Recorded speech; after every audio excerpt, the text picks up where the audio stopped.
All right, well, guys, we'll go ahead and get started.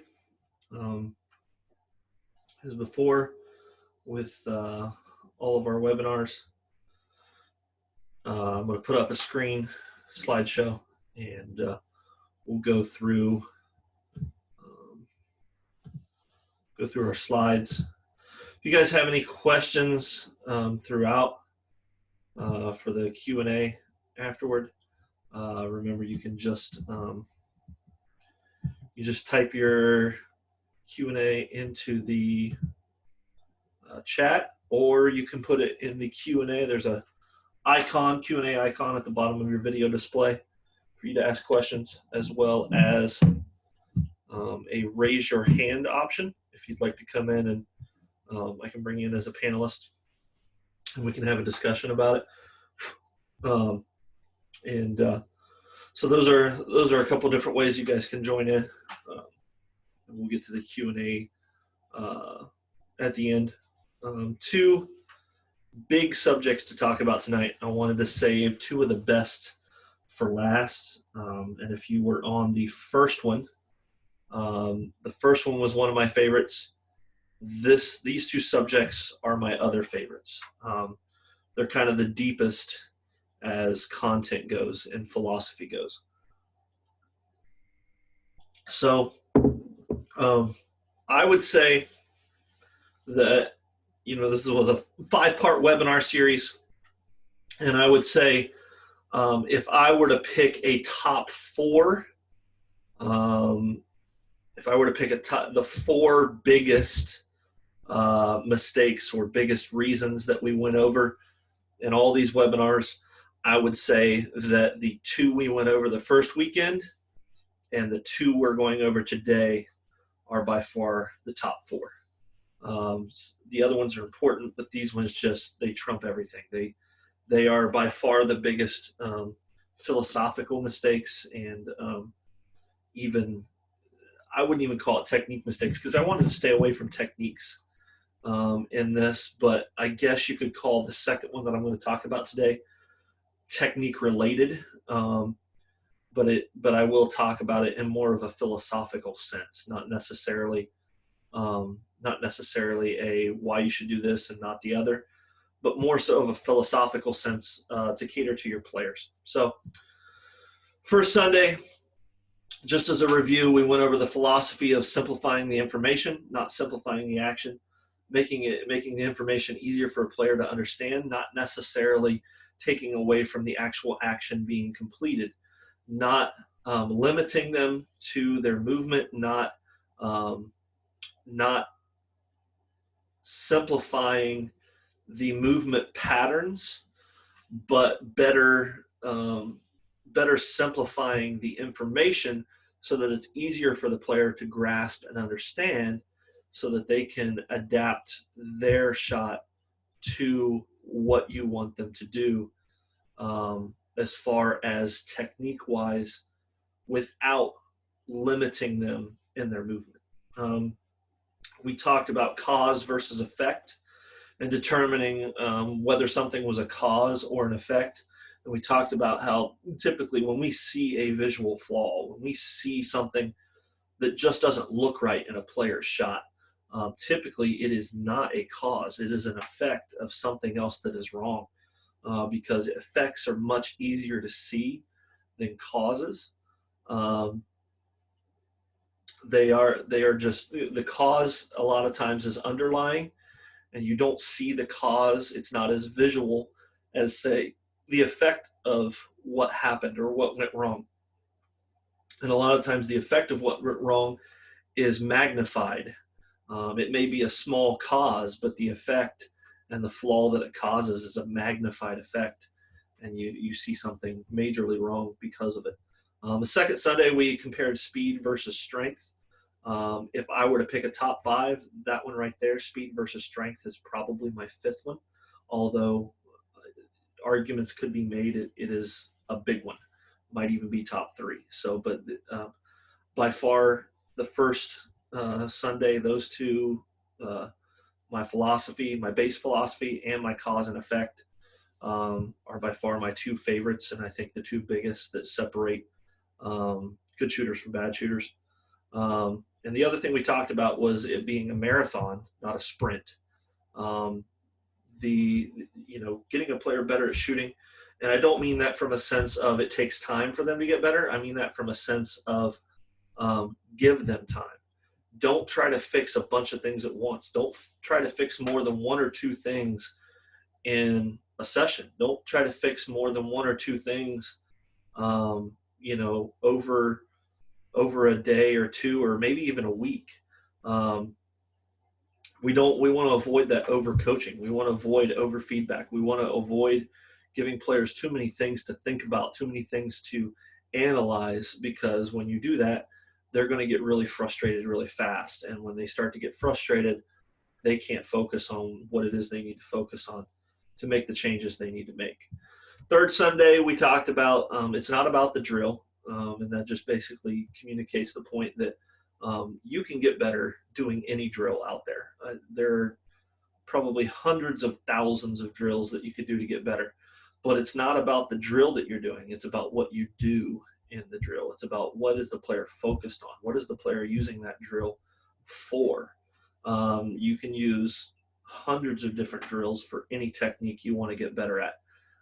It's just simply making sure that within the drill, you're focused on that specific technique that you're trying to change or that you're trying to get better. Confidence as a result is the second one that we talked about on that third Sunday. We want to be process oriented. We want our players to be process oriented. We want them to have a growth mindset, which is the next one on here. We want them to have that growth mindset and be focused on the process, not so much the results. It's a good idea to record the results and keep track of the results, but don't focus on the results. The results can be a bit overwhelming for the majority of players and even coaches out there and even parents out there. Results can sometimes be a little overwhelming. So what you have to focus on is what's your next step. Take it one step at a time. Just focus on what's right in front of you. What is the next thing that you want to work on? And being process oriented, we can't focus on confidence. There are ways to give players confidence, but confidence is a result. You have to focus on the process of getting there. A player is just not naturally confident. Confidence comes from seeing results, seeing success. If you have a player who you think is confident and they have not produced success or results, that is not confidence. That is arrogance. It is much different than confidence in that arrogance is a bad thing. It is a cancer. It can cause a lot of problems. Confidence is not a bad thing. It is not a cancer. It doesn't tend to cause a lot of problems. It tends to help the player achieve their goals and guide them to success. Arrogance does not do that. Arrogance takes them in the exact opposite direction. So, for Sunday, are you practicing against a defender? That's another important one, but I think it misses out on the top 4, top 5. And you can't just rely on scrimmaging or practicing against a defense to do that. You have to draw up drills. You have to draw up skill development times where they're actually competing against someone else, where they're actually focused on defenders coming at them and being able to kind of block out that defender. And that's interference. When you have a defender there, yeah, it's a read you have to make, but there's a whole other realm of interference that can come in when they have that defender there. And that's why you see players in practice shoot much higher percentages than players in a game, because in a game you put them out there with a defender on them and they aren't necessarily ready for that. So do that in practice, where you're throwing defenders at them in practice and getting them contested shots in practice. And it's going to, and don't just always go half go with it. Don't just always go, defender runs out and just puts a hand up. Like, actually have the defender try and block them. Make it a challenge. The defender should be getting that shooter better. The defender should be preparing that shooter for in a game. And in a game, that defender's trying to block shots. That defender's trying to close out on you fundamentally and shut you down. So put the defenders in a advantage, I would even say. Sometimes, you know, I truly believe that good offense can beat great defense if you have players that are skilled enough and make good enough decisions. So it was nothing for me when I was coaching college to actually give the advantage to my defender in some drills, especially if we were going 1-on-1, 2-on-2, 3-on-3, or 5-on-5. I would give advantages to the defenders to see if the offense could figure out a way to capitalize off that, make it a little bit chaotic, and have the offensive players try to figure out the solutions. And then we talked about growth mindset versus fixed mindset. I had a few people email me asking about information for that. I sent them my PDFs of my old emails that I sent out for our March Mania stuff back in 2016, 2017. I believe we also sent them out in 2015. There were about 3 or 4 years in a row there where I sent them out. So it was good material. The author that I read on that, and she's one of the experts in this. Her name is Carol Dweck, and I can gladly email that to you or send that to you. If you want to email me, it's proshotshootingsystem@yahoo.com, and I'll send those PDFs and the name of that author to you. And you can actually find some of her work and some of her articles posted online for free, where you can read through them and get information. She's on a couple of different websites as well. If you do a Google search, there's some really good materials there to read up on that with growth mindset versus fixed mindset. So that brings us to today. Today we're going to talk about 2 subjects that I think are hugely important in getting a player set up for success and making them better shooters. So the first one we're going to talk about is shooting aids, or shooting gimmicks, as I call them. And I'll explain why they're gimmicky, and why I don't like them at all.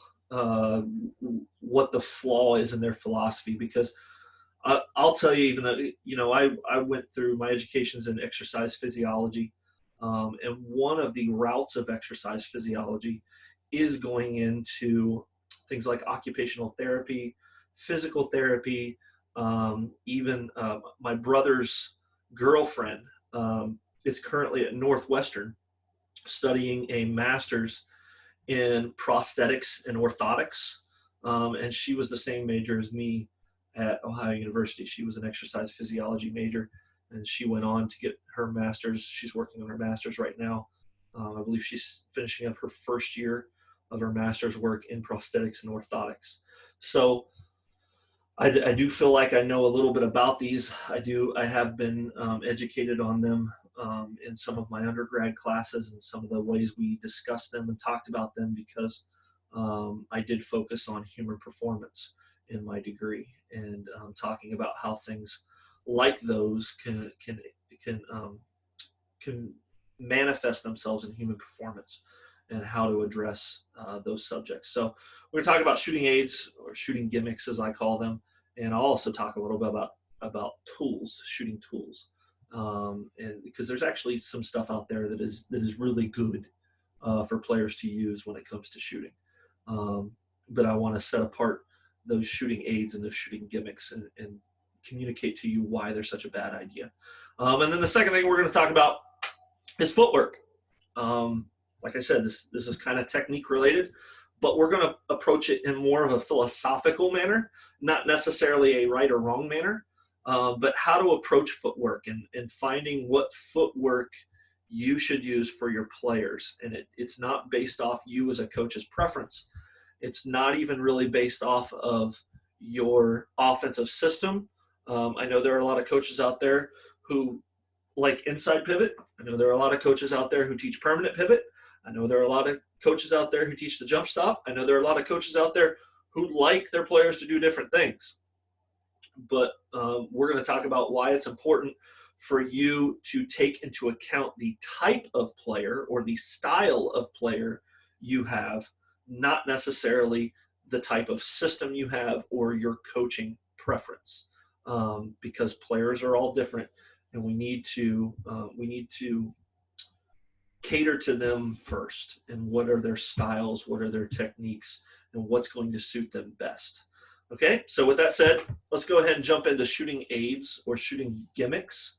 I've got a nice little illustration on my whiteboard behind me that I'll use here in a little bit, but I want to go ahead and do a little introduction on this, and then give you kind of how I classify them, and then I'll explain why aids are gimmicks, so to say. So shooting aid or shooting gimmick. Don't get a shooting aid confused with a shooting tool. And these are the two classifications or categories that I like to put these in when I'm speaking on them. Is I have what I call shooting tools, and then I have what I call shooting gimmicks, which is where most of these shooting aids get categorized. And so what I mean by the two is a tool is obviously something that's going to help you do something a little more quickly, a little more efficiently, a little more effectively. And a tool can actually be a huge help for a player who's trying to improve on something. An aid, however, most things that people say, oh, have you ever tried out this shooting aid? And I say, yes, I've seen multiple players who have used those. I myself have gotten that and tried it out and seen what it did, not necessarily for my shot, but seen how it felt and exactly how effective it was. And I can tell you, no matter what the aid or tool is, they all work the same way philosophically. And this is why I call them gimmicks.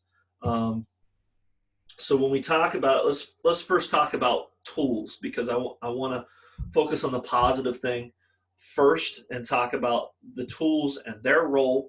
So a tool, let me give you an example of some tools. Some examples of tools would be the shooting gun by Shoot Away, Dr. Dish and their rebounding and passing mechanisms. There's one out of Iowa. I can't remember their name off the top of my head. And I didn't have time to go on and Google them, but there's also another one that's very similar to Dr. Dish and Shoot Away that is out of Iowa. And I think they all have their pros and cons. I think they all have good things about them and bad things about them in a sense of their effectiveness, in a sense of their the way they shoot, their durability.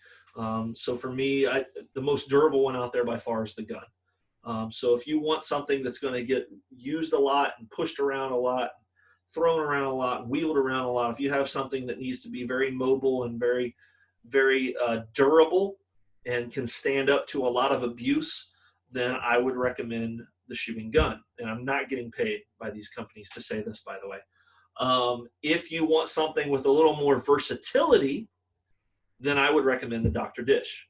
Their newest Dr. Dish, I believe it's called the CT or the QT. I can't remember exactly which. I believe it's the CT. Their newest model actually has a screen on it, a video screen on it, almost like a small TV or a small monitor. And you can actually access player workouts through that. Like the whole system has a bunch of different player workouts. I'm not going to attest of the effectiveness of what they teach in those workouts, because I do have some problems with some of the things they're teaching in those workouts as they go against some of the things that we teach. But I will say that those tools are there, those abilities are there in the Dr. Dish. If you do want that versatility, the Dr. Dish is not just a big net and passing machine that you wheel under the basket. If you want something where the player is by the basket and you just need a machine to feed them and pass them maybe from the wing or the top of the key, the Dr. Dish does that as well, because you can rotate that net around to where you can throw the ball into the net from one side, and then it actually feeds the ball to you, so you can set it out on the wing and that the opening in the net points towards you, and it'll pass you the ball. You set the delay on it a little higher. You make your move or do whatever you're working on with finishing, post work, anything like that with the ball, and then grab your own rebound and just throw it out at the net, and the net will catch it and it'll pass the next ball to you. So if you're looking, like I said, if you're looking for something with huge durability, I believe the gun is there. If you're looking for something with a little more versatility, the Dr. Dish is probably for you if you haven't looked into those. I think they're great tools for a high school program, or um, even a parent to get for their kids if they have an at-home gym or something outside. If you're going for something outside, you probably want something a little more durable, unless you have some place that you can store it that's out of the weather. So those are what I would classify as shooting tools, because they have a specific use. They're not really hindering players in any way, shape, or form, because that's kind of the classification that sets them apart from the aids or the gimmicks. So those tools are devices that can allow a player to increase their productivity or their efficiency.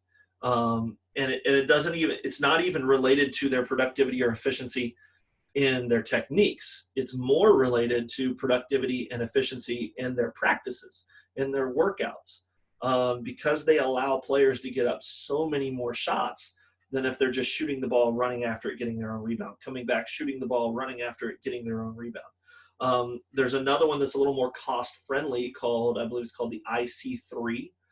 If you want to look it up on Google, it's similar to something like the gun, but it doesn't have a big unit. You just attach it up on the rim, and it has a big net that catches the rebounds, and then it has a little J-shaped nozzle where the ball rolls into it after it goes to the net, and that J shape, it doesn't curl all the way back up and around. It kind of curls down and then just kind of spits the ball out. So and you can turn that J return whichever direction you are as a shooter.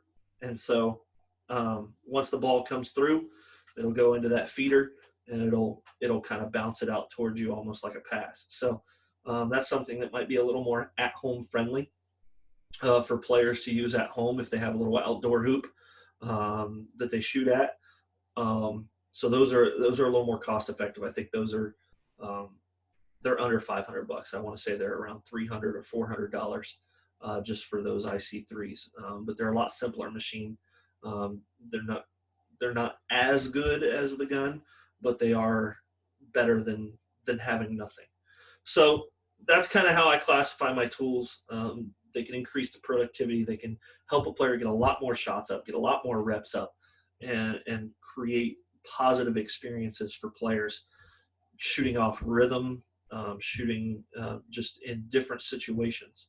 So now let's talk a little bit more about gimmicks. And the thing that sets apart the tools from the gimmicks is that I'm going to give you a very general classification. If you buy something that you put on the shooter's body, anywhere on the shooter's body, and its design is to limit or restrict movement, it is a gimmick. It is labeled as a shooting aid. They call it an aid because they're trying to sell it to you. But I label it as a shooting gimmick. Okay? And so here's why they are gimmicks. All right? We talked about, this ties a lot in with the very first week when we talked about, are you limiting or are you simplifying the actions, or are you simplifying the information? And these aids, or gimmicks as I call them, are blatantly simplifying the actions of the shooter. They are limiting the shooter to less movement, more robotic movement, more rigid movement.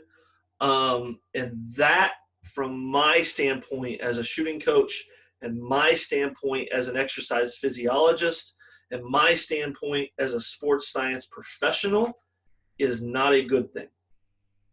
And we're going to talk about the philosophy behind that in a second. But any device like that a shooter puts on their body and it restricts movement for their body, those are, by my definition, gimmicks. They are not aids. Because number one of what we talked about week one in the first webinar, where it does limit their movement, it does limit their action, it does simplify their actions, and it doesn't communicate a simplified message. It doesn't simplify the information and allow the shooter to understand and control themselves in what they want to do. Because the kind of the whole basis of this is looking at what starts the whole process of shooting, and that's the brain. Those gimmicks, they don't control the brain signals that are going from the brain to the shooter's body, and that is the cause. Okay, so to give you guys a little better understanding of this, before we move on to that next slide, I'm going to go ahead and stop share here, and you guys should be able to see a little diagram here in the background. And so, talking about this, I'll get to this in just a second. Let me give you this analogy. If you had a player that maybe they had a stiff leg or a sore muscle, or they kind of walked around with a limp, okay? If you give that player crutches to walk around with, maybe a limp is a bad example, because that's implying a medical condition, and medical conditions heal on their own. But say they have like a stiff leg, and these shooting aids are like giving them crutches. Okay, if you have something that has, if you have a player that doesn't have a sprained ankle, doesn't have a torn ACL or a knee problem, they're just walking with a limp, or they're just hobbling around, or they're walking with a stiff leg, you wouldn't give them crutches. You would send them to a doctor.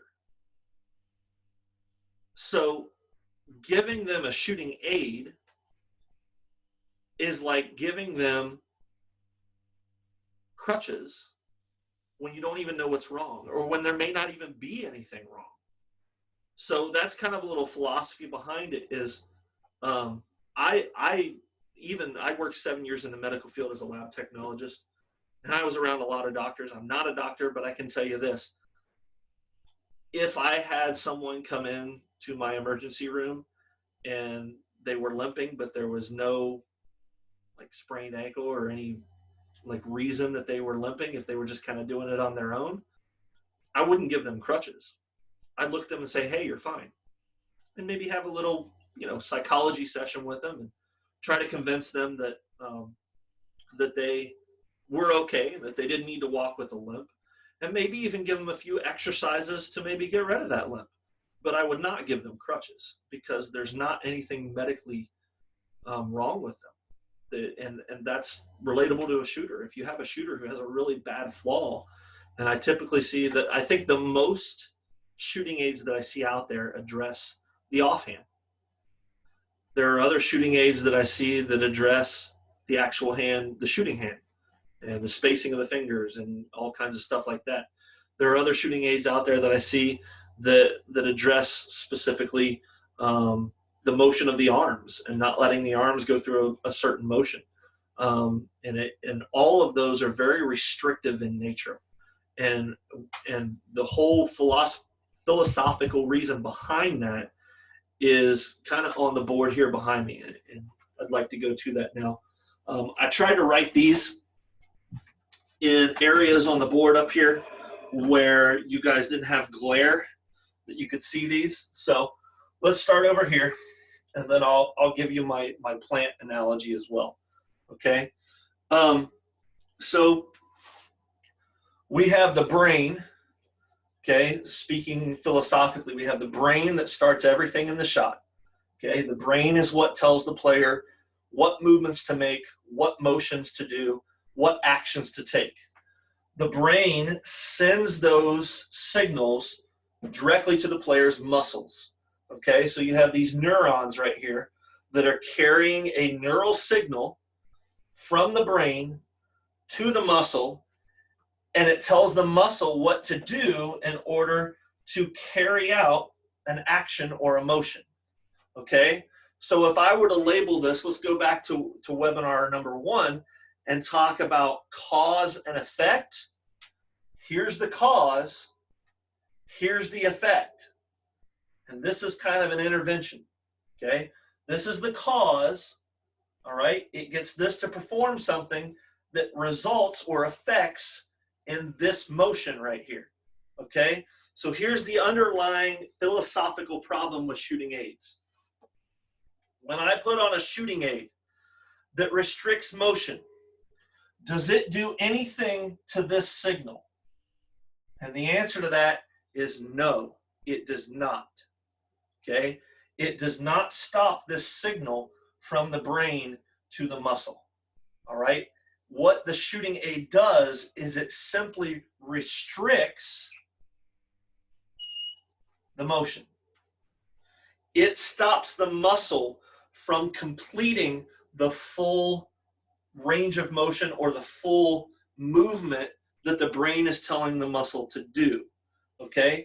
So the problem, if you were on that first webinar, is not that if we address the effect, that doesn't fix our problem, because the problem originates where? The problem originates with the cause, not the effect. The effect is a result of the cause or the problem. Okay? So the problem doesn't lie here. The problem lies here. And shooting aids, because they do this, can't touch this because they don't stop that signal from being sent. Now, they may bring a player's attention to this doing the wrong thing, and they may be able to walk to this and walk themselves back to the cause, but they don't directly address this issue right here. They affect the effect, and they cater to the effect, not the cause. That's a very result-focused device, not a process-focused device. So with that being said, I'll give you a story, and then I'll use my plant analogy. I go around and do a lot of these camps every year. And since 2010, 2011, I've been doing at least 100, probably a few years. I know I did well over 200 camps and clinics in a year, because this has been my full-time job ever since. And so doing all these camps and clinics, I can't tell you how many kids I've had come in and they bring a shooting aid with them. They're coming to a shooting camp or a shooting clinic, so they think, okay, I need everything that I usually use when I shoot. And they've had a parent or a friend or a relative or somebody buy them these shooting aids, or a coach even, and they bring the shooting aid in. And I can tell you that these players that I've had show up to my clinics and my camps, and they have these shooting aids, they're some of the worst looking shots I've ever seen in my life. They're some of the most mechanical, out of control, almost physically hurting my visual pleasure that I've ever seen, because they're mechanical, they're robotic, they don't look comfortable at all, and that's not a good thing. We want players to be able to be smooth and fluid in their movements, and these things don't create or don't allow smooth and fluid movements. If anything, they train a player to be a little bit more mechanical and a little bit more rigid and tense and stiff in their movements. And to me, that is the exact opposite direction we want to be headed in if we're going to help a player get better at shooting and fix techniques in their shot. I'll give you one individual account that's probably the best that I've seen, or the biggest difference that I've seen in in a 3-hour clinic is I was in Winona, Minnesota, which is right on the river between Wisconsin and Minnesota. And I was there, I want to say it was 2016, um, after so many years, the years all just kind of jumble together at times when you do as many camps as we did. But I'm pretty certain it was in 2016. I went to Winona, Minnesota, and I did a camp there for the local Catholic school, who's known to be pretty good in athletics and pretty good in basketball. And they had their players come to our clinic, and they had a girl who I believe was a middle schooler. She might have been like a 6th or 7th grader.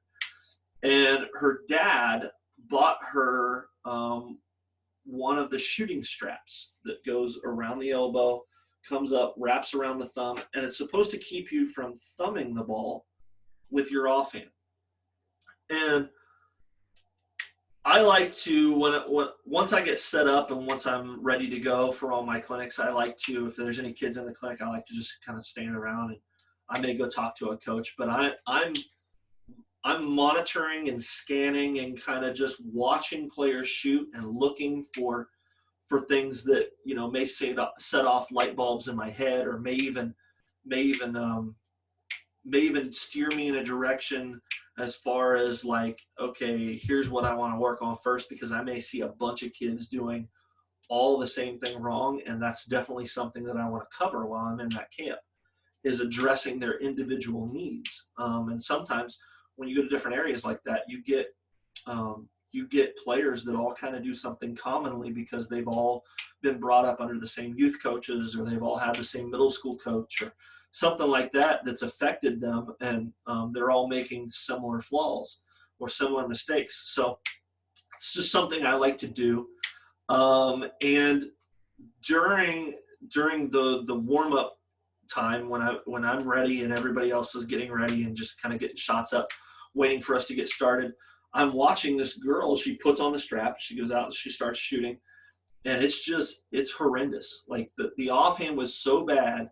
I will say this, she wasn't doing this, she wasn't thumbing, but her offhand was so bad that she couldn't shoot a shot straight. She might have had one shot straight out of every like 10 shots. And it was almost painful to watch.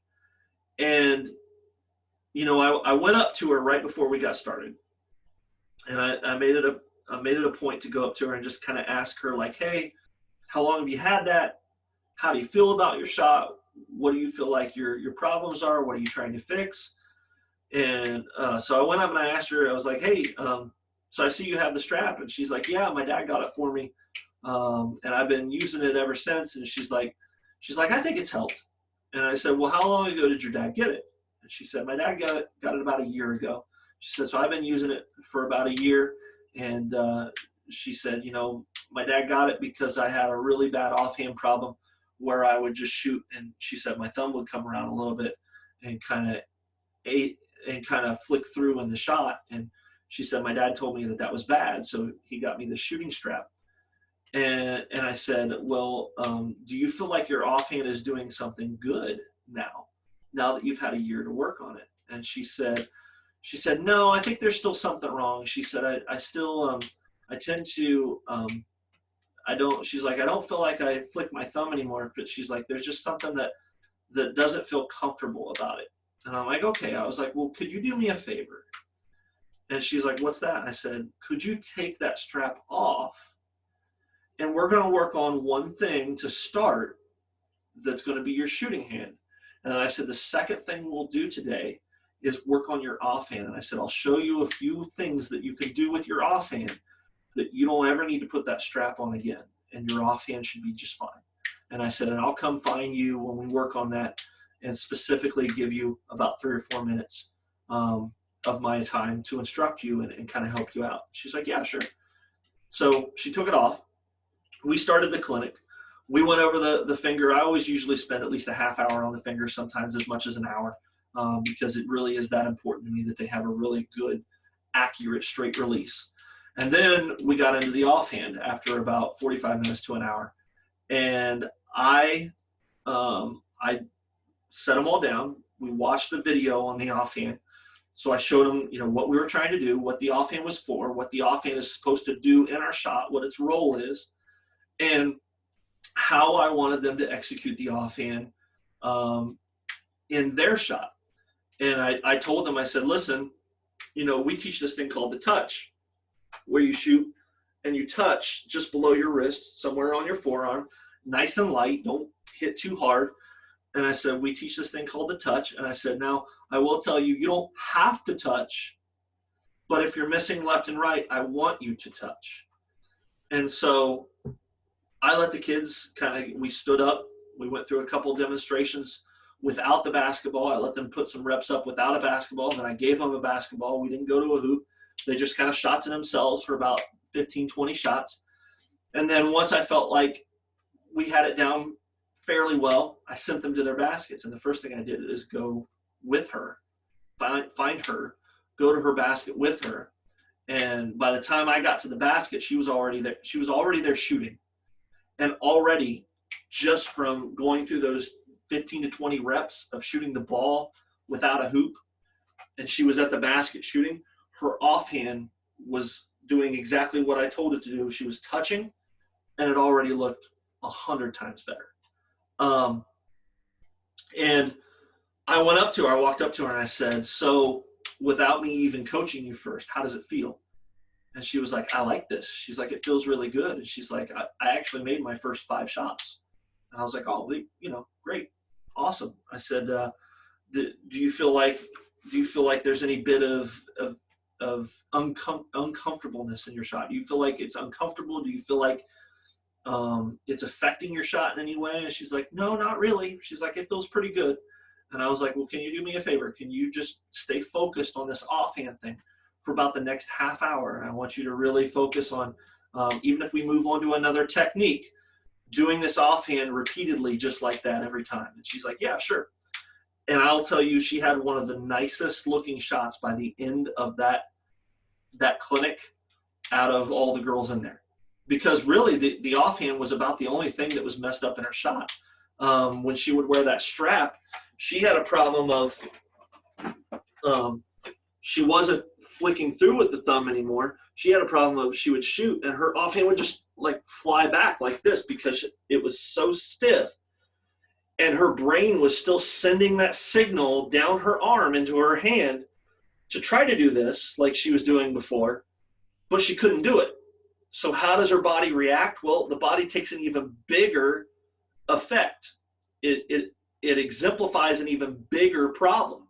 So that's kind of an example of if you just learn to get a player to control their brain and not restrict their muscle movement, this addresses the cause.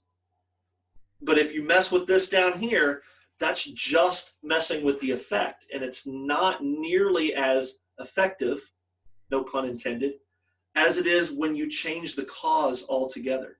Okay? And kind of a good illustration for that, I thought, of drawing this up right before the webinar tonight is we've all probably had, if we're a homeowner, we've all probably had this, where you have a weed, okay?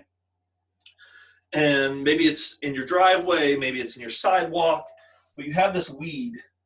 And so you go out and you chop off the weed, okay? And I go out and I just chop off this weed right there, all right? Because this is the effect, all right? What's the brain of the weed? The roots, all right? So I come above the dirt level and I chop off that weed, and about a week later, guess what?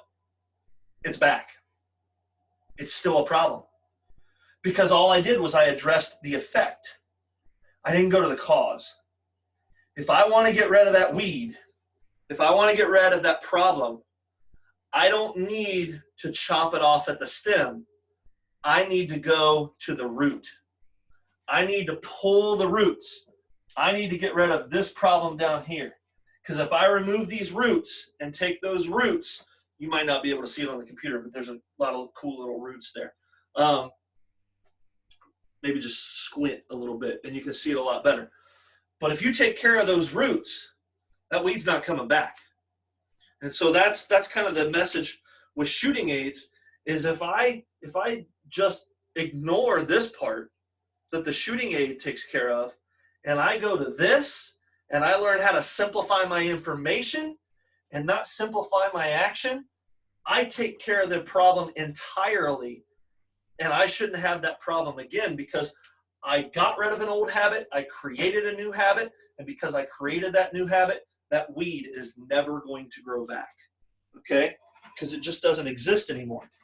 So that's kind of my illustration for the whole shooting age, shooting gimmick part of this is, you know, if you've got a player who has a flaw, don't let them rely on shooting aids. Don't let them rely on those gimmicks to try to correct things, because those are going to address the wrong end of the problem. They're going to address the effect, and we need to address the cause, because the cause is the solution.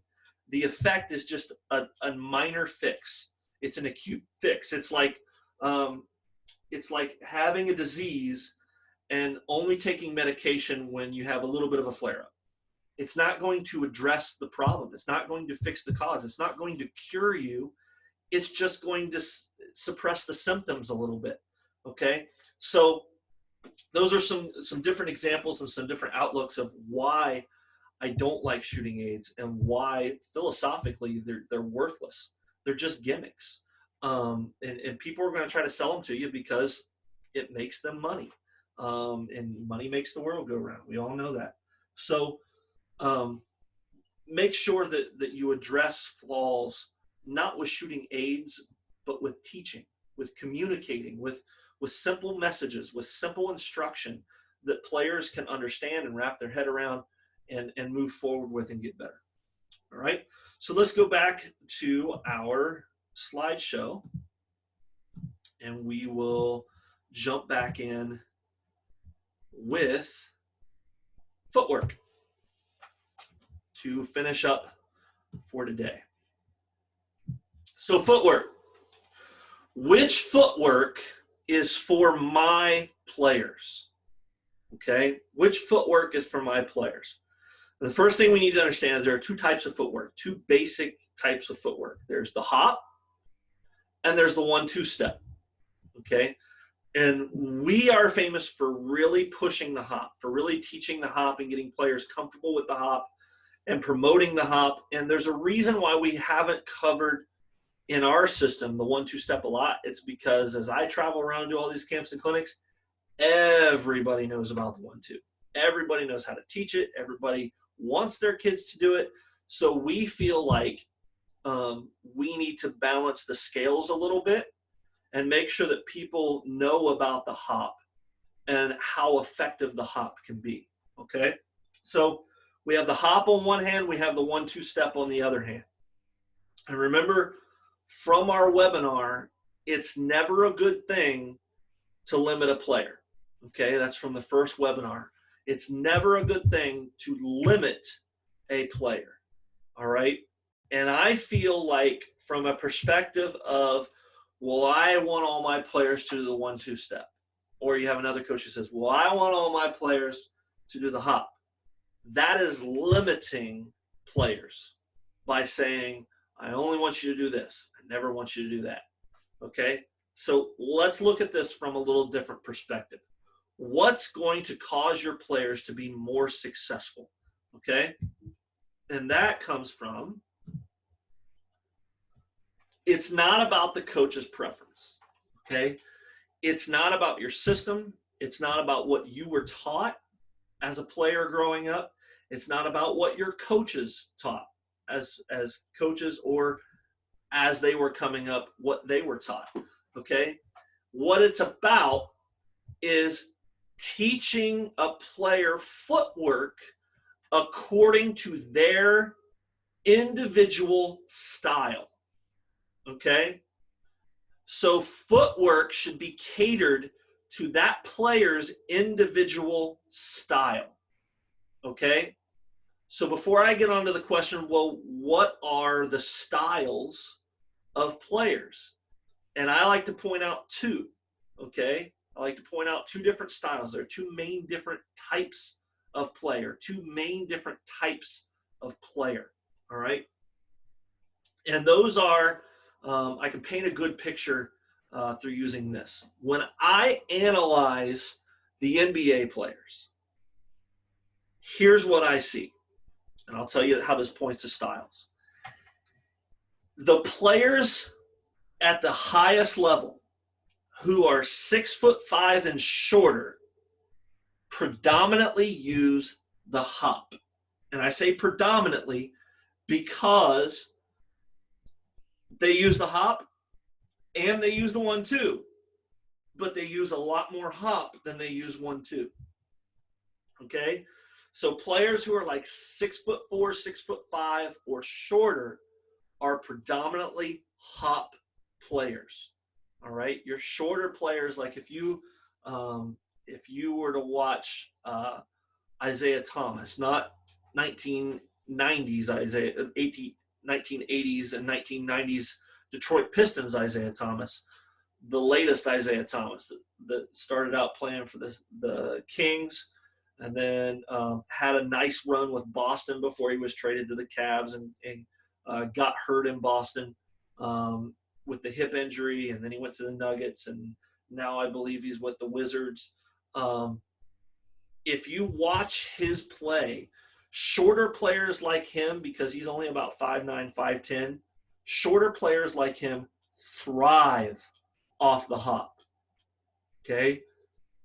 Now, when we get to players who are about 6'5", 6'6", up to about 6'8", 6'9", those are the players who we say are either or, which means if you're 6'5" or shorter, you are predominantly hop, which means you use the hop almost exclusively with a little bit of 1-2 mixed in here and there in certain situations. Okay? The players who are like 6'5" to 6'8", 6'9" are those kind of in-betweeners. They're like the transition section of players where they use both. And it's a little more 50-50. They use hop and they use 1-2, and they use them fairly evenly. Okay? And then we get to the players who are like 6'9" and taller.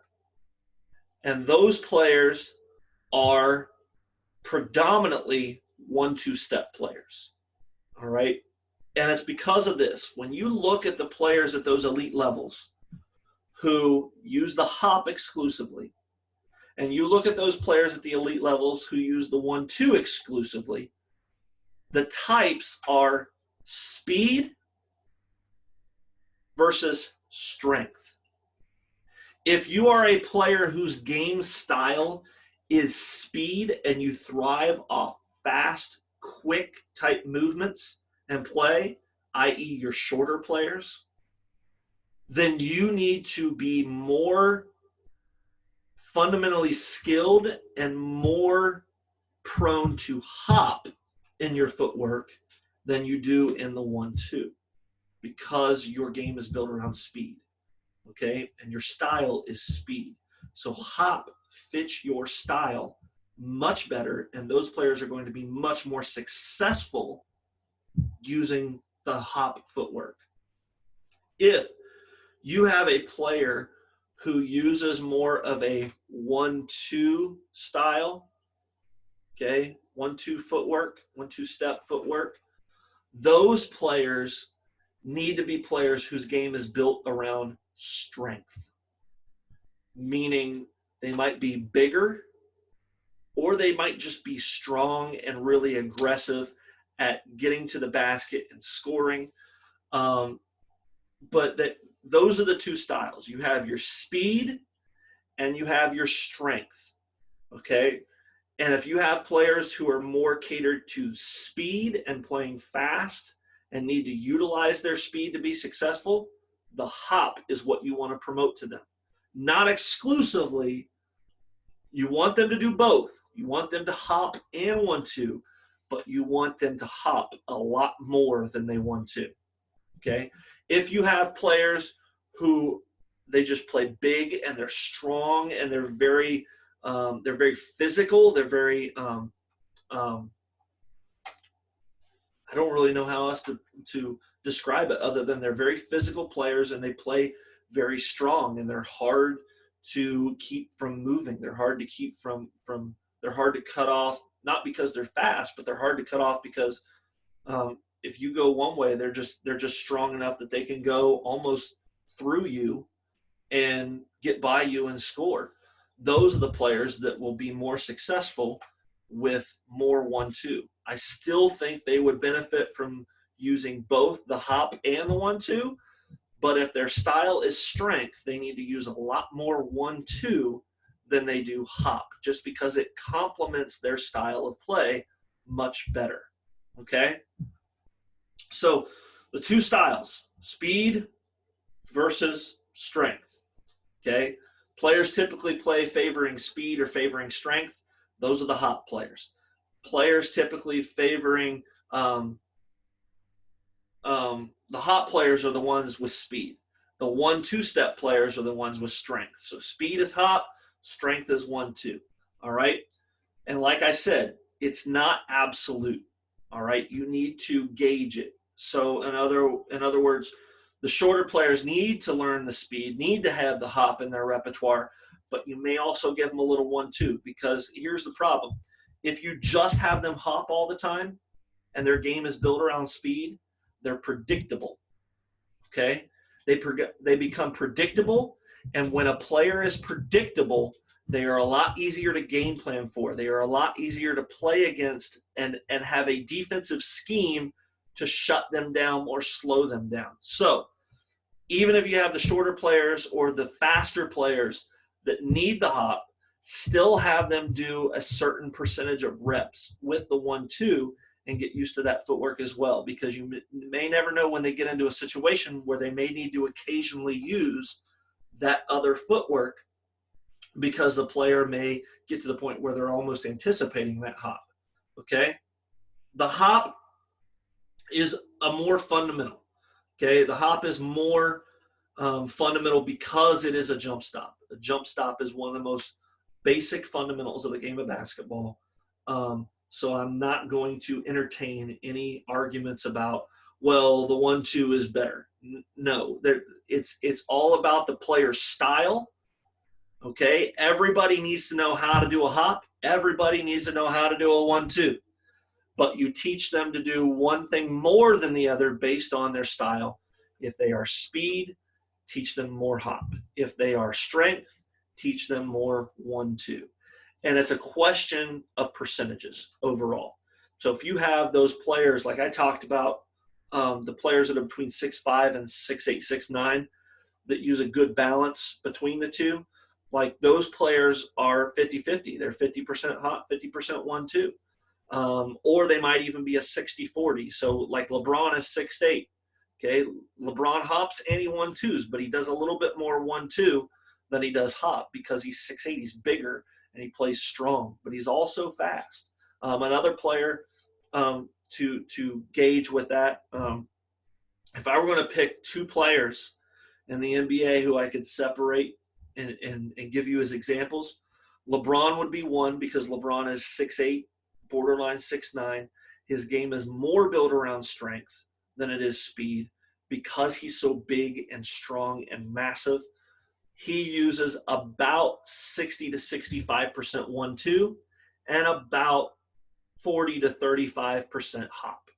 Okay, so that's a good example of that.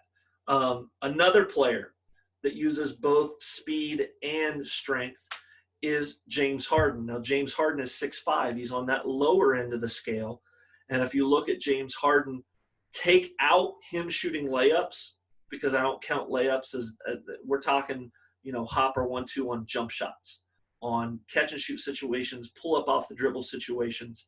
And if you look at James Harden on those, he is about 70-30 to 60-40. So he's probably in that 65 to 35. He's probably in that 65-35 ratio range. And because he's on the lower end of the spectrum, even though he's pretty well balanced at around 60-40, he's 60 hop, 40 1-2. So his game exudes both the strength and the speed style, but because he's a little lower on that scale and a little more dependent upon speed, you will see him use a little bit more hop, especially in certain situations, because he's such a pull-up shooter guy. He thrives off what people call the step back, but be careful labeling it a step back all the time. Sometimes it's a hop back, and I do see him use that occasionally, where he's not stepping back with 1 foot at a time, where it's more of a tippy toe into a hop and then shoot. You'll see that occasionally from him as well. So that's kind of 2 examples of those in between guys that are, on the low end of the balance spectrum and on the high end of the balance spectrum.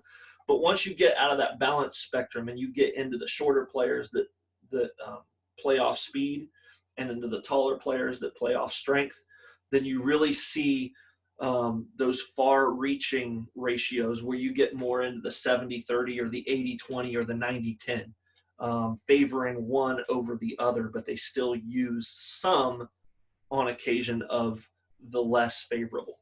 So that's basically the key to the footwork and what you teach. Are you teaching hop? Are you teaching 1-2? It's not about what your preference is. It's about the player's style. And I always, when I work with players, especially at the college level and high school level, I always look at the player, and if they are a shorter guard, I want them to hop more. If they are a taller center or power forward, then it depends on how tall. Because I think from my perspective, the goal of the player is usually, if they're working with me, they want to possibly entertain the thought of going on to a higher level and playing in college or playing professionally. So I try to set them up for those. If they come to me and they say, well, I'm the power forward on my team, I play a lot down low, and they're only like 6'2", believe me, it happens.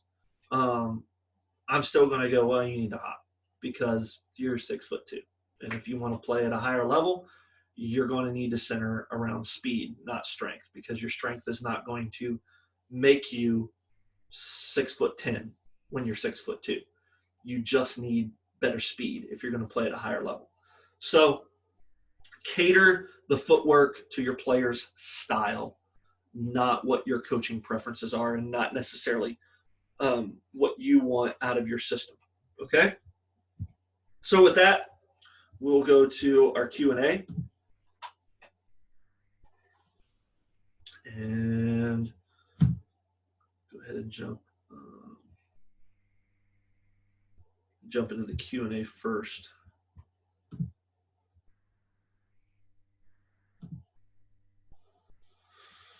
Okay, so Paul asks, how much wrist bend do you teach in your shooting system, or do you leave it to shooters' individual style? I do like at least some wrist bend, and I really try to get the player to have a wrist bend early rather than late. Wrist bend is important because if you don't have wrist bend, you're not going to have good rotation. The wrist is one of the predominant things that is responsible for the rotation on the ball. If you don't have much wrist bend, and then you can't snap your wrist at the end of the shot, and that snap motion in the wrist is what gives a better rotation to the ball, as opposed to, sometimes I call it a flop. There's a difference between a snap and a flop. Flopping is just, it's a lot less controlled. It's a lot less forceful. Therefore, you don't necessarily see as good a spin, as good a rotation on the ball. So I try to get my players to bend their wrist, and I try to get them to bend the wrist as early as possible. I would like them to start bending as they come into the dip.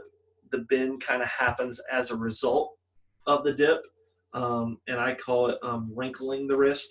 So as they would catch the ball, they would come down with the ball, and as they come down with the ball, they want to, as they start to come down with the ball, they want to just start wrinkling the wrist back so that they get that ball set back in their hand, so that if they come up and shoot, they've already got the wrist bent or wrist wrinkled, as I would call it. And so when they come up, they're already flexed back, and then they can just snap at the end right into their shot. So I would say I have had players who have very low flexibility. I'm working with a girl right now who's a sixth grader who does not have much flexibility at all in her wrist, and I think it's partially because I think she broke that wrist when she was younger, and so she has a decreased flexibility there in her wrist.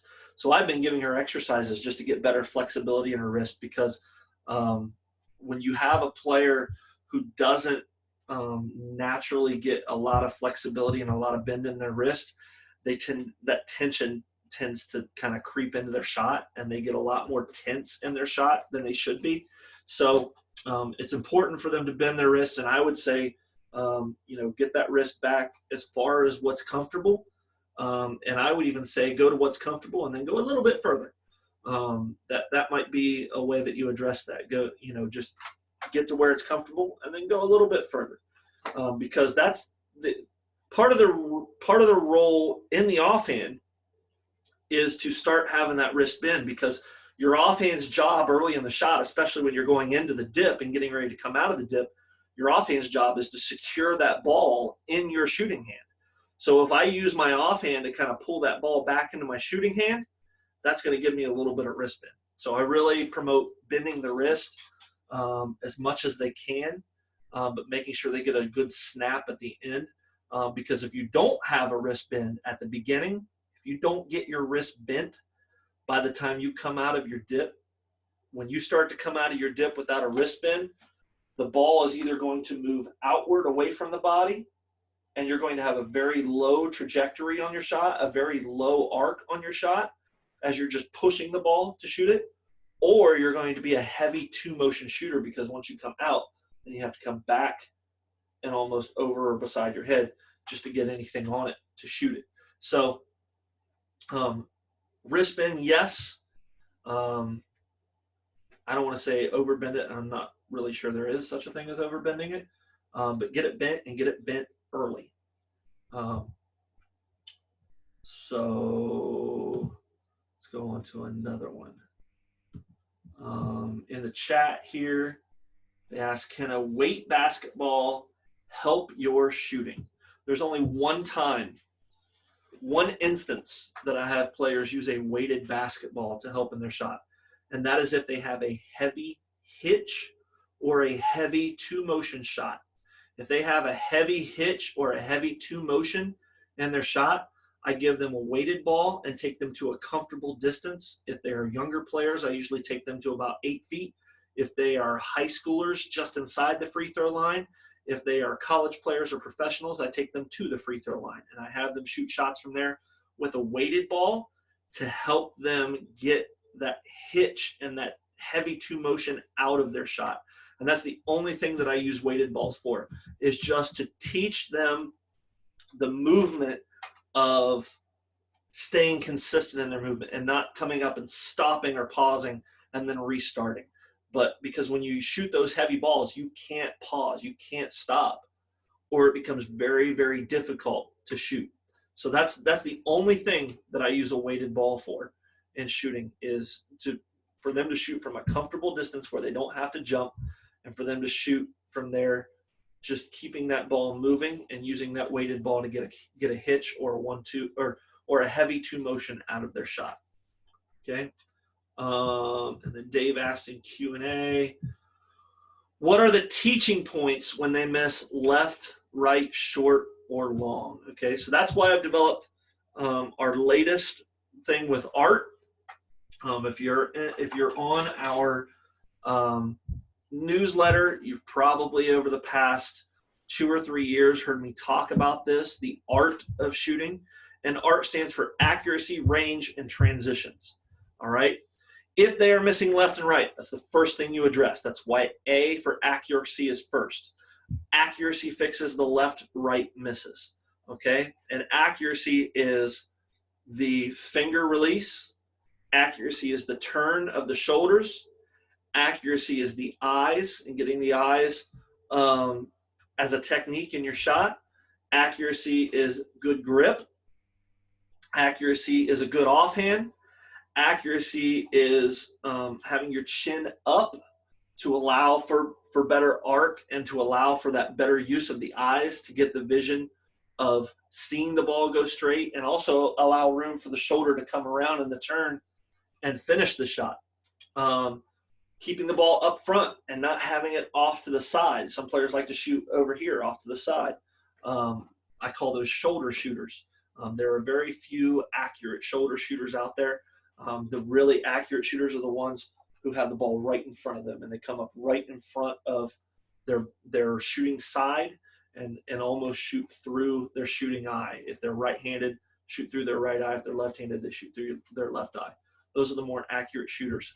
And then the last one, the last technique that I talk about in art for accuracy and fixing those left-right misses is what's called shot line. And keeping the ball, it sort of pertains, as well as the dip pertains to Newton's laws of motion. Shot line pertains to Newton's law of motion, in that it keeps the ball in a straight line from the start of the shot. When you start to pull that ball up into your shot to the release, all needs to be a straight line. So I would say, addressing the shot line, I usually say start at the hip, through the inside of the shoulder and the eye, into the release, and the release should be right out in front of you. So that's the accuracy part. The short and long, I talk about in range. Short and long in range is addressing the turn, the dip, the sway, the turn, dip, sway, speed of the shot. So how fast you move the ball is another one. The rotation of the shooter, the using a one motion, not having a lot of pause in your shot, just keeping the ball moving throughout, kind of relative to speed, but slightly different. And then you have narrow stance for balance, not too narrow, but not wide either. Definitely not shoulder width or wider. I always talk about hip width, and then for narrow stance, you want to be about hip width, and then you want to land actually a little bit narrower than you started, because that shows good balance while you're in the air, and landing with good balance and good touch. Narrow stance, and then the last one is hop. The hop is a technique that will help fix those short long, because the hop it promotes speed, and it's quicker, and it just gives shooters better rhythm because of that jump stop fundamental. So those are how I address the left, right, short, long misses. If they're missing left, right, I go to accuracy, and I take them through the different accuracy techniques. If they're missing short, long, I go to range. I take them through the different range techniques, and those are all we're actually about to break into all of our new stuff that we didn't teach in the Forest, because Forest is just finger, offhand, dip, hop, if you want to throw the hop into Forest, eyes, sway, turn.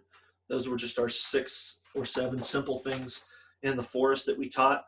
And in the art of shooting, we're teaching a lot more than that. I think there's 20-some, 23 or 20, no, there's more than 23. Because there's 8 in accuracy, there's 9 techniques in range, and there's 13 techniques in transitions in all that we'll talk about all the way through art. And we're getting ready to start all the new ones outside of the Forest on our membership network. And I can put that up in the chat down here. Let me move this pane out of the way. So I'll put the link to our membership network if any of you guys are in it. So the link to that, you type in the URL there as I put it down. Do not type in www. It will not take you to the right place. Just put in proshotsystem.mn.co, and that'll take you to our membership site that has all of our instruction and all that stuff on it. And I'm putting up new content all the time in that. We're getting ready to start on June 1st. We're starting on all the new techniques. So anonymous attendee, it would seem to me when you catch the ball, you naturally have the wrist bent. Yes, that's true. Especially when I catch the ball and I pull it into my body, my wrist should go bent as I pull it into my body. At the foul line, that is where they see players struggling. They start their shot with no bend as they're in motion. They bend. This, I believe, impacts effect, and motion is not needed. Yeah. So if they, like I said, if they don't have that bend in their wrist to begin with, they're going to start to favor a heavy two motion shot where they start their shot and then they realize their wrist isn't bent, and then they try to pause and bend it real quick before they shoot. And that makes a very heavy two motion shot, and it takes away from their range and their power a lot. And it also actually, two motion shooting doesn't just affect range. It does have a big effect on range, but it also affects your accuracy as well, because once you start that line of your shot, if you keep that line of your shot, like if you start in a straight line, Newton's law of motion, anything in motion wants to stay in motion, and it wants to stay in motion in the direction that you started in. So as I pull that ball up and go to shoot, if I get that ball through that range of motion in a straight line, then it's going to want to stay in a straight line as I shoot. But if I pull that ball up in a straight line and then I pause and then I'm a little bit off with my second line because I'm searching for that power, it's going to cause me to miss a lot to the left and right.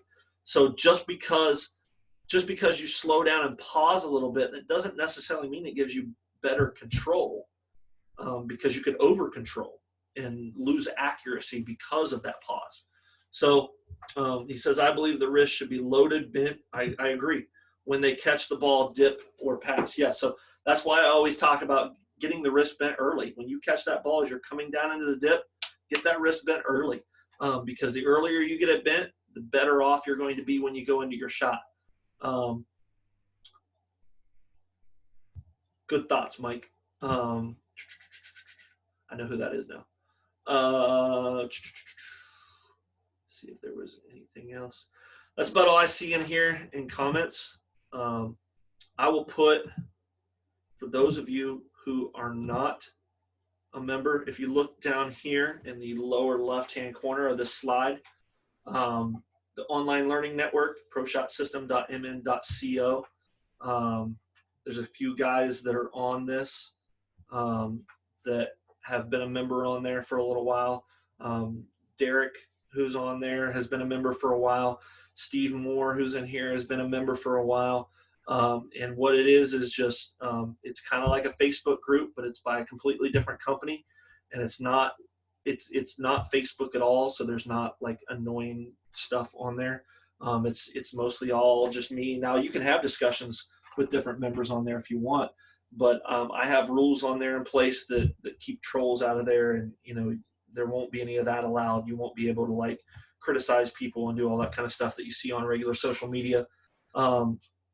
So in the network, there's an instruction area where you can go and get individual courses on each one of our techniques.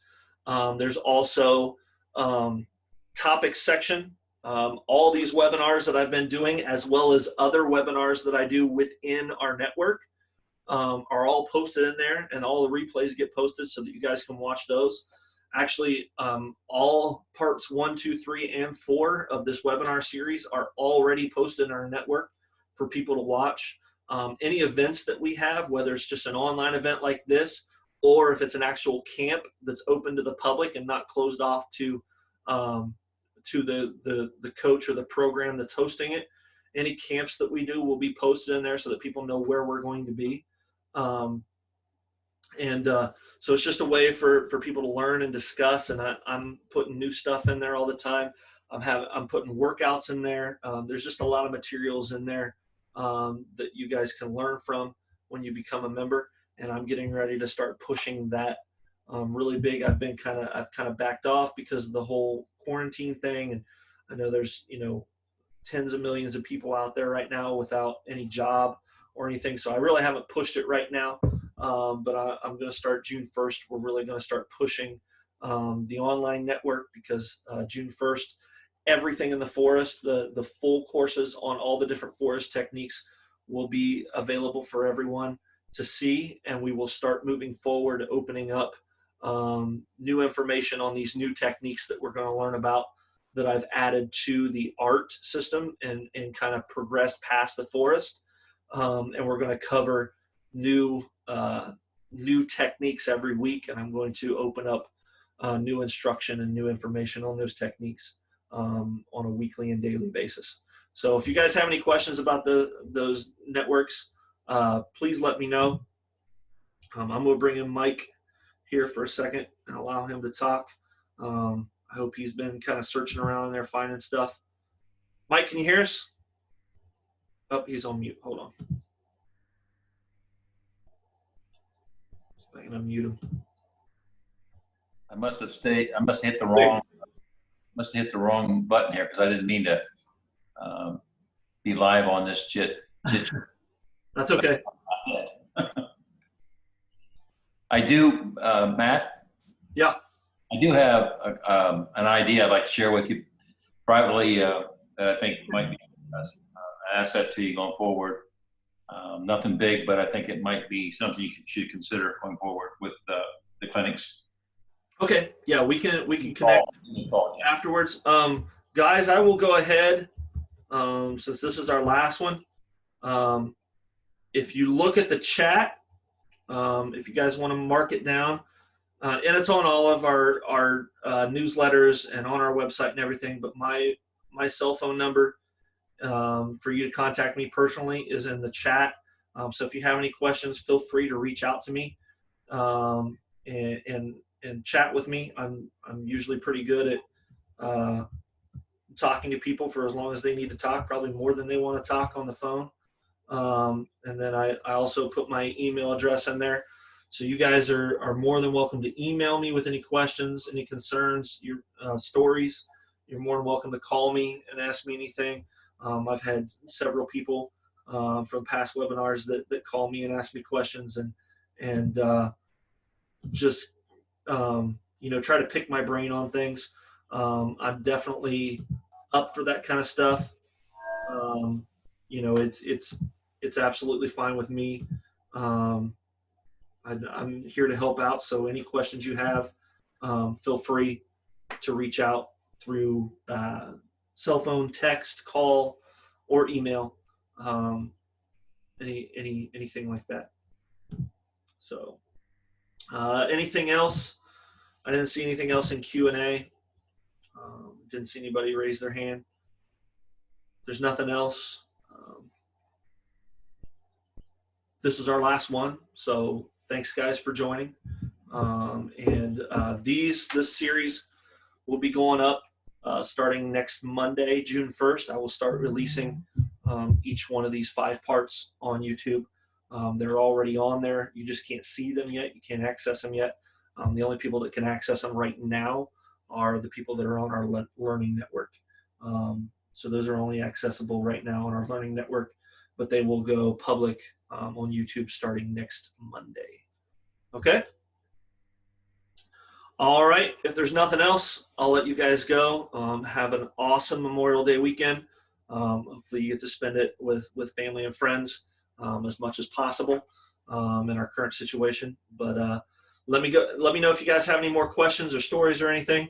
I'll be in touch, and hope you guys have a great holiday.